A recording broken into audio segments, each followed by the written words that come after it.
না কথা বল ঠিক কিনা? আবার বন্ধুগণ, ডিবি হারনের মতো ঢাকার মতো জায়গায় 40টা ফ্ল্যাট করবে না, কথা বলেন ঠিক কিনা?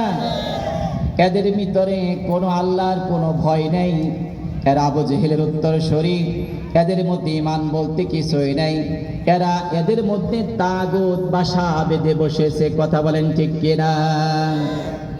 আমার বন্ধুগণ, আপনাদেরকে আমি স্মরণ করে দিতে চাই সেই 2006-এর কথা, যখন এই দেশে ফখরুদ্দিন আহমেদ সাহেব যখন দায়িত্ব গ্রহণ করলেন এই দেশে, তিনি কেয়ারটেকার হিসাবে এই দেশের 2 ম্যাডাম সহ এমন কোন এমপি মন্ত্রী ছিল না দুর্নীতির মামলায় পড়ে নাই, কথা বলেন ঠিক কিনা?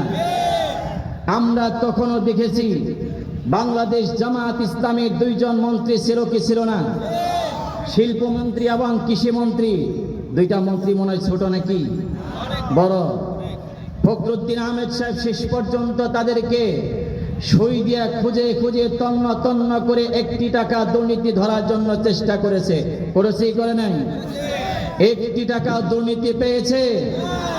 পাইনি। আমরা স্পষ্ট বলতে চাই, বাংলাদেশের এরকম সৎ লোক আমরা চাই কি চাই না? আমরা ভবিষ্যতে আর কোনো চোর ডাকাতের হাতে এই দেশের ক্ষমতা দিতে চাই না, কথা বলেন ঠিক কিনা? আমরা এরকম আল্লাহওয়ালা মানুষের হাতে, যারা হাজার হাজার কোটি টাকা তাদের কাছে একটি দুর্নীতি পায় নাই, এরকম সৎ লোক যারা এদেশে, যারা সৎ নাই নীতিবান যারা, তাদের হাতে আমরা ভবিষ্যতে দায়িত্ব দিতে চাই, কথা বলেন ঠিক কিনা?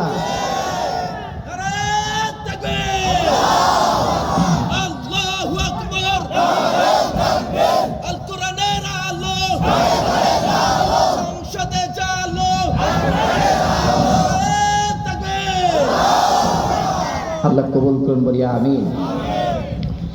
আমার ভাইয়ের, আমার মনে পড়ে গেল 2010 সালের কথা।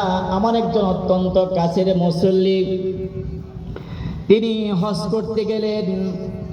যখন আল্লামা দেলওয়ার হোসেন সাইদি সাহেবের যেদিন রায় ঘোষণা হয়, তিনি আমাকে ফোন দিয়েছেন, হুজুর আজকে রায় ঘোষণা হবে। আমি তো ওই দলের লোক, আপনি জানেন ওই দলের লোক, বুঝছেন তো কোন দলের লোক বলতে হবে?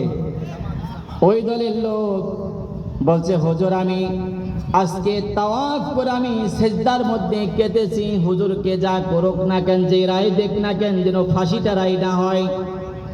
আমি অতটুকু আমি আল্লাহর কাছে আবেদন করেছি, আমি আপনাকে কথা দিলাম, হজ করে এসে বাংলাদেশে জীবনে কোনোদিন আর ওই দলের মধ্যে যাব না।